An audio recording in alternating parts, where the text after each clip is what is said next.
The year is 1940. The world outside the Great Basin of Nevada is spiraling into the chaos of World War II. But inside a small, unassuming fissure known as Spirit Cave, the air is deathly still.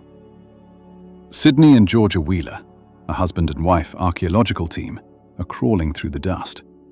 Their lanterns flicker, casting long, dancing shadows against walls that haven't seen light since the dawn of the Holocene. They aren't looking for a miracle. They are looking for fragments, broken projectile points, perhaps a few stray animal bones. But as the beam of Georgia's light sweeps across a shallow pit in the cave floor, it settles on something that stops her breath. It is a bundle, tightly wrapped, appearing almost like a discarded cocoon. But this is no insect. It is a human being, preserved with such startling clarity that it feels as if you might exhale at any moment. As they carefully peel back the layers of ancient bedding, a reddish-brown hue catches the light. It is hair, straight, coarse, and eerily familiar. This man was not just buried. He was curated. He was tucked away with a level of care that suggests a profound, aching loss felt by those he left behind. But here is the central mystery that would haunt science for the next 80 years. Who was he? Was he a stranger from a forgotten migration? Or was he the silent patriarch of the people who still walk these lands today? For decades, we guessed wrong. We let our own biases and the limitations of our technology dictate his story. But today, thanks to the whispers of ancient DNA, the man from Spirit Cave has finally been allowed to speak. His story doesn't just change the history of Nevada, it shatters our entire understanding of how the Americas were peopled.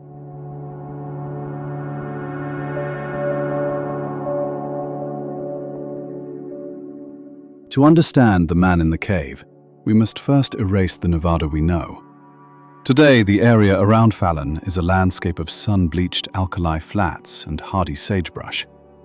It is a land of scarcity. But 10,000 years ago, this was a lush, aquatic kingdom. Imagine standing at the mouth of Spirit Cave in 8000 BCE. Below you, the horizon isn't a wall of dust. It is a shimmering expanse of sapphire blue. This was Lake Lahontan, a massive pluvial sea covering over 20,000 square kilometers. It was a world of water, fed by the melting remnants of the Great Ice Age. The air was cooler. The winds carried the scent of damp earth and freshwater fish, and the sounds of the wild were deafening. The people of this era were not the primitive nomads often depicted in crude dioramas. They were master ecologists. The wetlands provided an infinite pantry. Huge flocks of waterfowl, pelicans, ducks, and geese, turned the sky black during their migrations. In the shallows, the Hontan cutthroat trout and kiwi fish teemed in numbers that are hard for the modern mind to fathom. But the most important resource wasn't animal. It was a plant. Scirpus acutus, or the tule reed. This plant was the plastic of the prehistoric world. It was used to build houses, to craft buoyant boats, and, as seen in Spirit Cave, to create incredibly complex textiles. The man found by the Wheelers was wrapped in tule matting woven in an intricate diamond pattern. If you look closely at the weaving techniques from this era, you see more than utility. You see mathematics. You see a cultural aesthetic. The diamond twining isn't easier to make than a simple over-under weave. It is a choice. It is an expression of identity. These people were living in a high-tech society. Their tech just happened to be biodegradable. Because they lived in such harmony with the environment, most of their achievements rotted away long ago.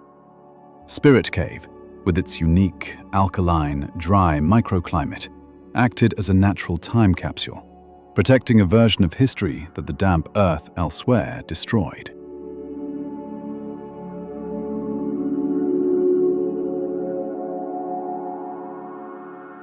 When the Wheelers brought the Spirit Cave man to the Nevada State Museum in 1940, they made a mistake that would take half a century to correct. Based on the primitive look of the artifacts and the depth of the burial, they estimated he was perhaps 1,500 to 2,000 years old. This wasn't just a bad guess. It was a symptom of the short chronology bias. For much of the 20th century, mainstream archaeology insisted that humans only arrived in the Americas very late, perhaps 12,000 years ago, and that their cultures remained static for millennia. By labeling the Spirit Cave Man as recent, scientists effectively stripped him of his true significance. He became just another Indian relic in a box, a curiosity rather than a pioneer. For 54 years, he sat in a museum drawer. It wasn't until 1994 that the world of archaeology was hit by a lightning bolt. Using accelerator mass spectrometry, AMS, researchers decided to date the Thule matting and a fragment of the man's bone. The results were staggering. 9,415 radiocarbon years. When calibrated for atmospheric fluctuations, this placed the burial at roughly 10,600 years ago. Suddenly, the short chronology was dead. This man had lived at the very end of the Pleistocene.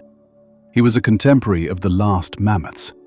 He had seen the world transition from the Ice Age to the modern era. But with this revelation came a dark period of scientific overreach. Because the man's skull was long and narrow, different from the broader faces often associated with modern Native American populations, some scientists began to propose a radical and frankly colonial theory. They suggested that the Spirit Cave Man wasn't related to the indigenous tribes of the area. They claimed he belonged to a lost race of Europeans or Ainu-like people from Japan who had been wiped out or replaced by the ancestors of modern tribes. This wasn't just science. It was a narrative that sought to delegitimize the ancestral claims of the Falin Paiute Shoshone people. It turned a human ancestor into a political pawn. The government used these morphological differences, the shape of the bones, to deny the tribe's request to rebury him, leading to a 20-year legal stalemate.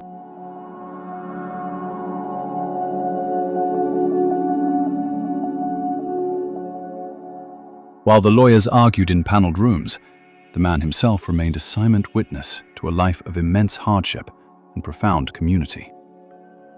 When we look at his remains through a forensic lens, we don't see a specimen. We see a survivor. The Spirit Cave Man was roughly 40 years old when he died, a respectable age for the time, but his body tells a story of pain. His teeth were a disaster. Severe abscesses had eaten away at his jawbone, likely causing chronic, throbbing infections that would have made eating an ordeal. He had a healed fracture on his skull, an injury sustained years before his death, suggesting he had been cared for by his community during a long recovery. This is a crucial insight into prehistoric life. We often imagine the Stone Age as a time of survival of the fittest, where the weak were left behind. Spirit Cave proves the opposite. To survive a fractured skull and massive dental infections, this man needed someone to mash his food, someone to carry his water, and someone to provide him with a place of safety. He was loved. His burial was an act of high ritual. He was laid on his side, his knees drawn up in a fetal position, as if returning to the womb of the earth. He was wrapped in a rabbit skin blanket. Think about the labor involved in that. You cannot simply skin a rabbit to make a blanket. You must cut the skins into thin strips, twist them to create fur-covered cordage, and then weave those cords together. It requires hundreds of rabbits and thousands of hours of labor. Why do this for a man who could no longer hunt or provide? Because in the prehistoric Great Basin, value wasn't measured in calories alone. It was measured in memory. This man was a library.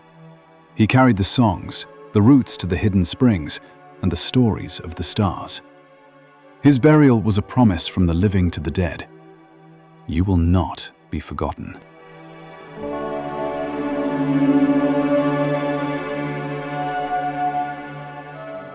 The deadlock finally broke, not through a judge's gavel, but through the patience of a Danish geneticist named Esker Willerslev.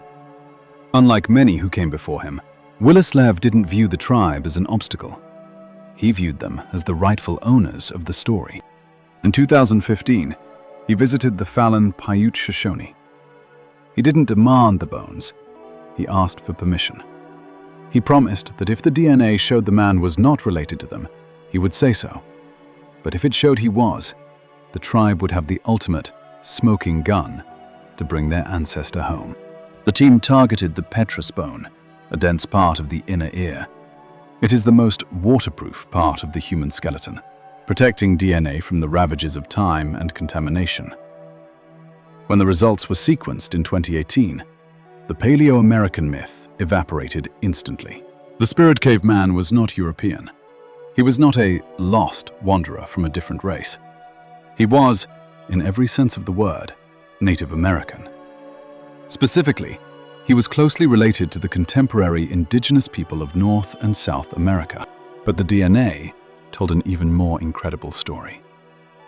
The spirit cave man was a near-perfect genetic match for another ancient skeleton, found 6,000 miles away in Lagoa Santa, Brazil. This is one of the most significant findings in the history of human migration. It suggests that once humans moved south of the retreating ice sheets in Canada, they didn't just slowly trickle down the continent. They moved with a breathtaking speed, as archaeologist David Meltzer put it. Within just a few centuries, they had explored, mapped, and settled an entire hemisphere. They weren't just lost hunters.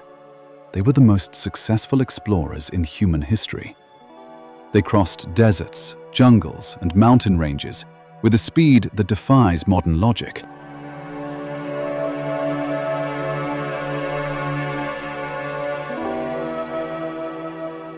To understand why this matters, we have to look at the stories that the Fallon Paiute Shoshone have told for generations. While Western science was busy claiming the spirit cave man was a foreigner, the elders of the tribe were shaking their heads. They have stories of the old ones, people who lived when the lakes were high and the world was wet. Consider the story of the Tule Eaters. For years, anthropologists treated this as a myth, a story about a legendary group of ancestors. But when the spirit cave man was found wrapped in tule, wearing tule moccasins, and surrounded by tule baskets, the myth became a physical reality. We see a similar story with Kennewick Man, or the Ancient One, in Washington state. For years, scientists fought to keep his bones, claiming his Caucasoid features meant he wasn't Native American.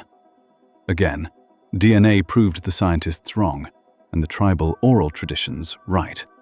These aren't just coincidences. They represent a fundamental shift in how we view history. We are learning that oral tradition is not just a story. It is a form of data storage that has, in some cases, preserved the memory of the landscape for over 10,000 years. When a tribe says, "We have always been here," they aren't speaking metaphorically. They are speaking genetically.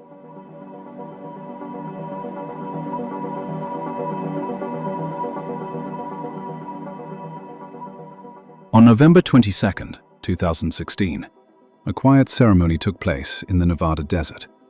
There were no cameras, no press releases, and no lab coats. The remains of the spirit caveman were placed back into the earth. After 10,600 years of rest, 76 years of being a museum specimen, and 20 years of being a legal argument, he was once again a person. What does the man from Spirit Cave teach us? First, he teaches us about human dignity. Even in the harshest environments of the prehistoric world, we did not leave our brothers and sisters to the elements. We wrapped them in our finest work. We gave them shoes for their final journey. We cared for them. Second, he teaches us about humility in science. Our tools change, our theories evolve, but we must be careful not to let the arrogance of the present erase the truth of the past. For decades, we used the shape of a skull to try and steal a people's history. DNA eventually corrected that mistake, but the lesson remains. Science is at its best when it works with humanity, not against it. Finally, he teaches us about connection. In a world that often feels fractured and disconnected, the Spirit Cave Man reminds us that there is a thread, a literal strand of DNA that connects us across 10 millennia. He is a reminder that we are all part of a much larger, much older story. As you look out over the dry basins of Nevada today, remember that beneath the dust lies a world of water, of tigers and mammoths, and of a people who are just as clever, just as artistic, and just as compassionate as we are today. The man from Spirit Cave isn't a ghost. He is a bridge. He reminds us that the land remembers those who have walked upon it. The question for us today is, are we brave enough to listen to the stories the earth is trying to tell us? And, more importantly, are we respectful enough to honor them once they are found? The Spirit Cave Man has returned to the silence, but his voice, the voice of a pioneer who helped settle a new world, will echo in the halls of history forever.